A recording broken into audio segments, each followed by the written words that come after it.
I'm doctor CVS Rayudu, associate professor of community medicine. ఈరోజు జీడీఏపీ అంటే government doctors association of Andhra Pradesh state secretary కూడా నేను. AP JUDA వాళ్ళు ఈరోజు జెన్యూన్ డిమాండ్స్ కోసము ఇక్కడ దీక్ష చేస్తున్నారు కాబట్టి జీడీఏపీ కడప యూనిట్ తరఫున మేమందరం సంఘీభావం ప్రకటించడానికి రావడం జరిగింది. ఇవన్నీ వాళ్ళ డిమాండ్స్ ఏవైతే ఉన్నాయో ఈ న్యాయబద్ధమైన కోరికలు కాబట్టి ఈరోజు మేము ప్రభుత్వ వైద్యులైనా సరే మా పిల్లలు కాబట్టి వాళ్ళ కోసం మేము సపోర్ట్ చేయడానికి రావడం జరిగింది. దాంట్లో ఒక ప్రధానమైన డిమాండ్ ఏంటంటే stipend hike 15% of hike every 2 yearsకి ఒకసారి చేస్తామని చెప్పేసి లాస్ట్ ప్రభుత్వం వారే జీవోలు ఇవ్వడం జరిగింది. ఈరోజు అదే 15% మాకు పెంచండి నాయన అని చెప్పి మనం అడుగుతూ ఉంటే వాళ్ళు మేము 15% పెంచాము, 3% మాత్రమే పెంచుతామనేది ఎంతవరకు ఇది న్యాయం అనేది ఒకటి.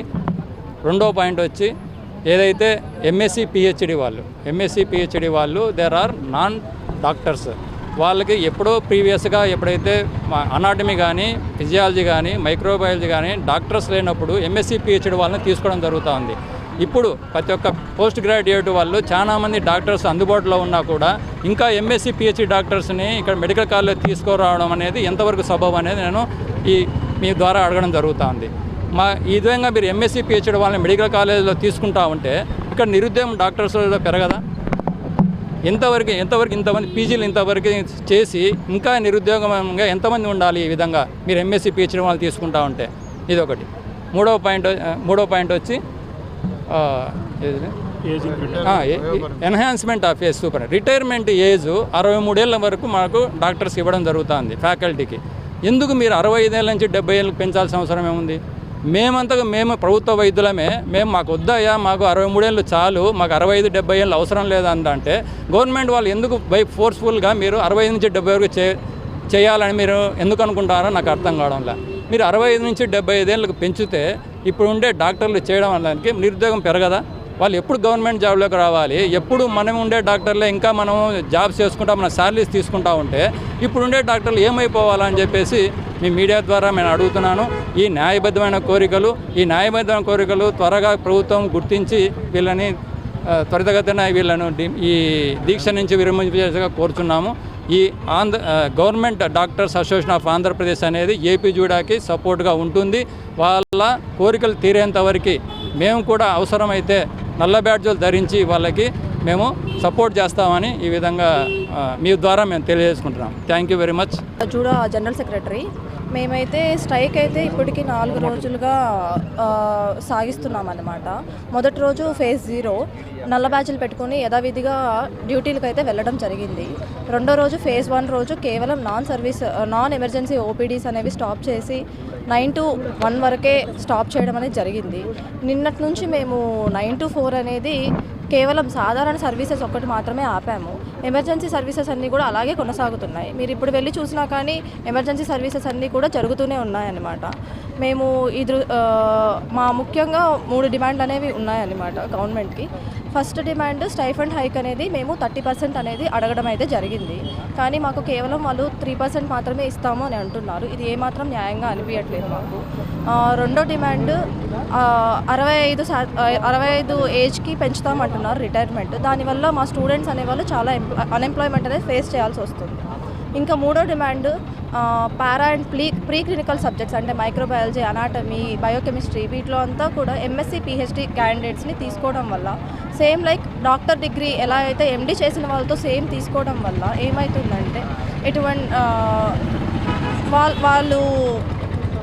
వాళ్ళ వల్ల మాకు అన్ఎంప్లాయ్మెంట్ అనేది మళ్ళీ స్టార్ట్ అవుతుంది. ఎందుకంటే ఎండి క్యాండిడేట్స్కి అనేది రిక్రూట్మెంట్ అనేది తక్కువగా జరుగుతుంది. కాబట్టి ఇవన్నీ మేము ఖండించడం అనేది జరుగుతుందన్నమాట. నా పేరు doctor Ravi Teja Nayak, second year post గ్రాడ్యుయేట్ని, కడప జూడా ప్రెసిడెంట్ని, అదేవిధంగా ఏపీ జూడా ఇప్పుడు కరెంట్ ఇయర్కి జనరల్ సెక్రటరీని. ఇదంతా ఎక్కడ మొదలైందంటే కన్నా మొదటిసారి గవర్నమెంట్ జీవో చూడండి. ఒకసారి ఇవన్నీ మన గవర్నమెంట్ ఆఫ్ ఆంధ్రప్రదేశ్ 2009లో ఇచ్చిన ఫస్ట్ జీవో. ఈ జీవోలో వచ్చేసరికి అప్పుడు 15% ఎంతైతే స్టైఫండ్ ఉంటుందో దాంట్లో 15% అనేది రివైజ్ వాళ్ళే ఇచ్చారు. మన గవర్నమెంట్ డిస్కషన్ పెట్టుకొని కమిటీ పెట్టుకొని క్యాబినెట్లో మీటింగ్స్ పెట్టుకొని 15% ఎన్హాన్స్మెంట్ అనేది స్టైఫండ్ అనేది పెంచడం జరిగింది. దాని తర్వాత 2009 తర్వాత మళ్ళీ నెక్స్ట్ కోవిడ్ డిఫికల్ట్ సిచ్యువేషన్లో కోవిడ్లో కూడా అదే గవర్నమెంట్ మన గవర్నమెంటే మళ్ళీ 15% పెంచడం జరిగింది. మళ్ళీ అంత క్లిష్ట పరిస్థితుల్లో కూడా 15% పెంచడం జరిగింది. నెక్స్ట్ దాని తర్వాత జీవో వచ్చేసి మళ్ళీ 2022లో పెంచడం జరిగింది. ఇదే జీవో మళ్ళీ 15%. దాని తర్వాత 4వ జీవో వచ్చేసి 2024లో. ఇదే ఇప్పటికీ 4 సార్లు మార్చారు స్టైఫండ్ ఎన్హాన్స్మెంట్. అండ్ మాకు ఇప్పుడు 2026 జనవరి నుంచి పెంచుతామని చెప్పేసి చెప్పారు. కరెక్ట్ 6 నెలల నుంచి మేము రిప్రజెంటేషన్స్ ఇస్తూనే ఉన్నాము. ఆల్ ఆఫ్ ఎ సడన్ ఇది స్ట్రైక్ అనేది ఇప్పటికిప్పుడు స్టార్ట్ చేసింది కాదు. మేము 6-7 నెలల నుంచి దాదాపుగా 18 నుంచి 19 రిప్రజెంటేషన్స్ ఇవ్వడం జరిగింది.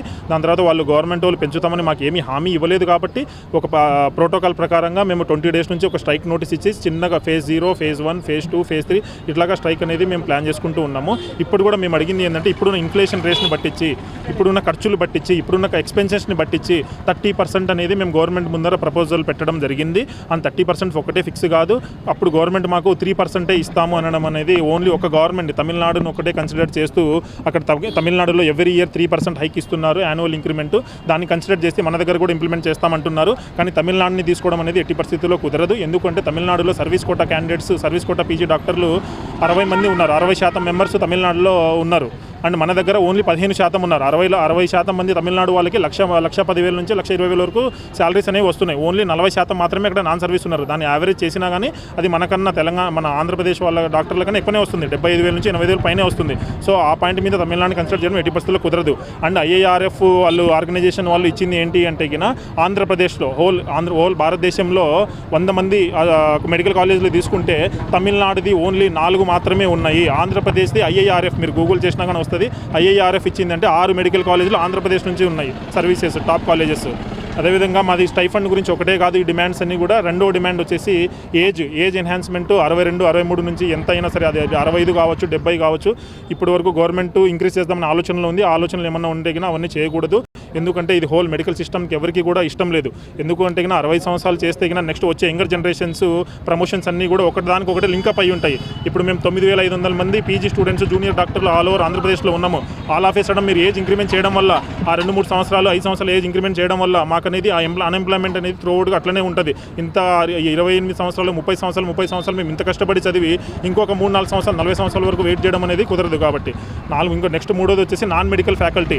మీరే చెప్తారు ఏపీ నెంబర్ 1 ఉండాలి, హెల్త్ క్యాపిటల్ అవ్వాలి మొత్తానికి అందరికీ అని చెప్పేసి అంటారు. మళ్ళీ క్వాలిటీ ఎడ్యుకేషన్ కావాలంటే క్వాలిటీ డాక్టర్స్ ఉండాలి. క్వాలిటీ డాక్టర్స్ టీచ్ చేయాలి. డాక్టర్స్ చదివే వాళ్ళని చదివే వాళ్ళని డాక్టర్స్ టీచ్ చేయాలి. మినిమం క్వాలిఫికేషన్ అనేది ఉండాలి వాళ్ళకి. అప్పుడు ఎప్పుడో మెడికల్ కాలేజ్ రన్ చేయాలి. కాబట్టి యూజీ స్టూడెంట్స్ పర్మిషన్స్ పోతాయి, కాబట్టి సీట్స్ పర్మిషన్ పోతాయి. కాబట్టి NMC 5-6 years back if until unless MD candidate is not available then only consider PhD or MSc or PhD candidates up to 15% అని చెప్పేసి గవర్నమెంట్ అప్పుడు చెప్పడం జరిగింది NMC రెగ్యులేషన్స్. కానీ ఇప్పుడు ఆ పరిస్థితి లేదు. ఎందుకంటే మనకు చాలా మంది స్టూడెంట్స్, జూనియర్ డాక్టర్లు అందరూ కూడా MD ప్రీ అండ్ పారాక్లినికల్ డిపార్ట్మెంట్స్ని కూడా తీసుకోవడం జరుగుతుంది.